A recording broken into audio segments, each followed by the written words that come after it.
people, welcome back to my another YouTube video. I am Achal and today this video is gonna very important for you because in this video I will still tell you about English paper review and some important questions and paper pattern of English, how you can attempt this English paper. So let's start it. So for that you make sure you watch my whole video and then comment it.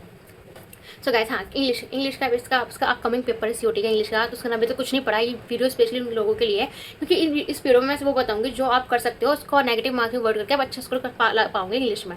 ठीक है, 1 minute में आपको 50 question करने होते हैं। ठीक है, तो उस 50 क्वेश्चन करने का तरीका क्या है? सबसे पहले पैराग्राफ जो क्वेश्चन आते हैं, ये मानो कि एक पैराग्राफ के 5 क्वेश्चन आते हैं, 2 पैराग्राफ में के 10 आएंगे, तो 10 तो पैराग्राफ क्वेश्चन होते हैं, तो उसको करना कि लास्ट में टाइम करें जो टाइम आपके पास बच जाता है। अगर स्टार्टिंग में करूँगी तो पैराग्राफ के अभी मैंने जितने पेपर रिव्यू करे सीओटी के, उसमें ना पैराग्राफ थोड़े लेंथी आ रहे हैं एंड उसको मल्टीपल टाइम पढ़ने के बाद वो चीज़ समझ आ रही है, मतलब कि ज़्यादा वो आ रहा है कि इंग्लिश ज़्यादा अच्छी आ रही है इसमें, तो उसको फिर ज़्यादा टाइम निकल जाएगा, तो आप आगे पेपर टाइम नहीं कर पाओगे। जो आपको चीज़ आती है वो भी आपकी रह जाएगी। तो पैराग्राफ को क्वेश्चन को तो लास्ट में टाइम करना। पहले आप क्वेश्चन में कंफर्म करना कि अगर रीअरेंजमेंट द क्वेश्चन आए तो सबसे पहले उनको अटैम्प्ट करना, रीअरेंज द फॉलोइंग करना, मैचिंग आए तो उनको करना। फिलअप आती है कि कंजक्शन आती है फिलअप में कि एज वेल एज को फिल द डैश आई है, एज वेल एज कहाँ पे शूट करा है, एंड नो सूनर, और वर्ब की आएगी कि हार्डली के साथ कौन सी वर्ब की फॉर्म लगती है, वैन के, और उसके साथ नो सूनर के साथ कौन सी वर्ब की थर्ड फॉर्म लगती है, फर्स्ट फॉर्म लगती है, वैन लगता है, डैट लगता है, हेड लगता है।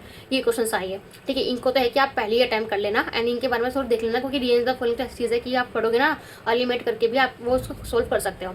ये तो उसका हो गया। एंड जो होती है वो कैप नॉर्मली है, वो कैप जितना भी पढ़ो उतना कम है, क्योंकि वो कैप बहुत सारी है। आप वो कैप मतलब बहुत सारी सुना, लास्ट टाइम में कितना ही पढ़ोगे उतना कम है वो कैप के लिए। तो वो कैप में वही है, अगर आपको वो कैप आती है, आपको मतलब पता है तो वही टाइम करना, तुक्के तो मत लगाना वो कैप में अगर क्वेश्चन आ रहा है सीओटी में आपके इंग्लिश में। ठीक है, और आपको अगर पढ़नी है तो आप डियर सर्च चैनल है यूट्यूब पे, आप वहाँ से पढ़ सकते हैं, क्योंकि वहाँ पे ना वो ट्रिक के थ्रू पढ़ाते हैं एंड समझा के पढ़ाते हैं। तो वो आपको ना अगर आप अभी भी लीड लगा के सुनोगे ना तो अगर आपको थोड़ा आइडिया मिल जाएगा कि पेपर को अगर आए तो कैसे समझ के कैसे कर सकते हैं, हम कैसे तुक्का लगा सकते हैं। तो डियर सर्च चैनल को फॉलो कर सकते हो आप देखने के लिए। एंड हो कहीं से मत देना, हो सबने टीचर ने बहुत ज़्यादा पढ़ा रखा है, कंटिन्यूसली 100 से 200 वो कैब है, बहुत ज़्यादा वो कैब है। तो अभी लास्ट टाइम पे तो आप ऐसे ही करना।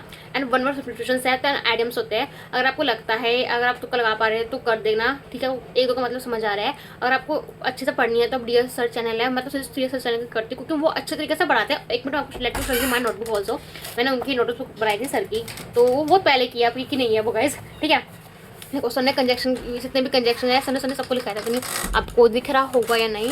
ठीक है, ये सारी कंजक्शन वगैरह सर ने जो मेन चीज़ें वो लिखवाई थी।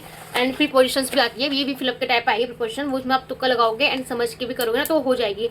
स्पेशली टू, फ्रॉम का और विद का, बाय का ज़्यादा आती है, इन, ऑन, ओवर, अराउंड, ये कुछ ज़्यादा मेन प्रीपोजिशन है, तो उनको तो कर लेना। ठीक है, और ये सही, ये कुछ टिक्स वगैरह देखें। इनका यूज़ कहाँ पर होता है? ईयर्स, मंथ में। ऑन का डे डेट के लिए, एट का आवर, सेकंड, मिनट के लिए आप वहाँ पर यूज़ कर सकते हैं। ठीक है, ये तो वो चीज़ हो गई। एंड अदर चीज़ आती है, अगर आपको पढ़ना में अच्छे से पढ़ाई कर रखी है तो आप direct speech and passive and active voice का भी देख सकते हो। ठीक है, एंड उसमें ना सिर्फ एक ही क्वेश्चन आएगा, वैसे मैंने अभी तक देखा है पेपर में एक्टिव बेस्ट पैसिव ना एक क्वेश्चन देते हैं पूरे उसमें, तो उसमें भी आप लगा सकते हो। एंड पैसिव वॉइस की बोलेगी, हाँ कुछ क्वेश्चन ऐसे आ रहे हैं, मतलब 4-5 ऑप्शन दे देंगे, फिर उसमें बोलेंगे मतलब पैसिव वॉइस कहाँ लग रही है, फिर ABCD करके 4 ऑप्शन दे देंगे, तो उन सब में से आपको सेलेक्ट करनी है कि कौन सा यहाँ पे पैसिव वॉइस लग रही है, कहाँ पे इनडायरेक्ट है।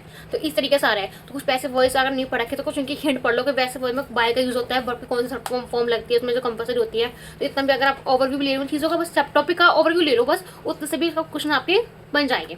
ठीक है, तो मेरे को बस ये बताना था कि don't be please panic, English है, बी रिलैक्स एंड आप कर सकते हैं क्योंकि काफ़ी इजी भी आ रहा है। आपने अभी तक भी इंग्लिश कुछ नहीं पढ़ा एंड फिर भी आप कर सकते हैं।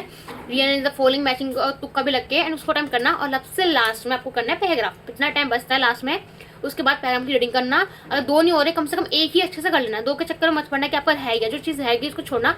अगर एक ही तो 5 क्वेश्चन से टाइम कर ले तो तुम्हारे इसमें एक में से 5 मार्क्स मिल सकते हैं। इसको जैसे पढ़ के उसको एनालाइज कर लेना। ठीक है, तो बस ये कि नेगेटिव मार्किंग अवॉइड करके जो आता है वही करना, तुक्का कम लगाना, वोकैब और आइटम्स वगैरह उसमें जो चीज़ आती है मैचिंग द फॉलोइंग को कंपल्सरी कर लेना, तुक्का लगा कर लेना, पर आपको कर लेना क्योंकि कई बार ये सही निकल जाती है लिमिट और प्रोबेबिलिटी के रेशियो के हिसाब से। तो that's it my whole video guys, thank you for watching my videos for today. And if you watch my whole video, so then please do like, subscribe and comment. Don't worry, also I'll be all the best of luck for your exam. Bye bye, take care guys.